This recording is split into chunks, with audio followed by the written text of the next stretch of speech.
Hey, it's part 3 of 7 in our series on 7 easy ways to make money with cryptocurrency with minimal effort. In the previous video, we talked about earning through mobile games.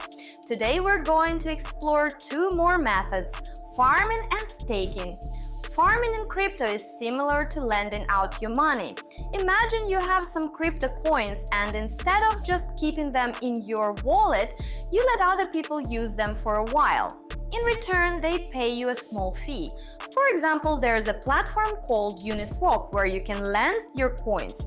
When other people trade with your coins, you get a small part of the fee from each trade. It's a way to put your crypto to work even when you're not using it. Staking is a bit different. It's like putting your money in a savings account at a bank. You agree to lock up your coins for a certain time, and in return, you earn more coins.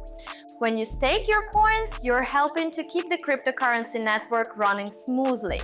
As a thank you for this, the network gives you more coins. It's like earning interest on your savings. In 2024, some popular platforms for farming and staking are Binance and Kraken. These are big cryptocurrency exchanges where you can easily stake your coins or participate in farming. Farming and staking are great ways to earn more crypto without having to buy more. If you're planning to hold on to your crypto for a while anyway, why not earn some extra while you wait? However, remember that there can be risks. The value of cryptocurrencies can go up and down quickly. Also, when you're farming or staking, you might not be able to sell your crypto right away if you need to. What do you think about farming and staking? Do they seem like good ways to earn extra crypto to you? Let us know in the comments. In our next video, we'll talk about automated investment platforms.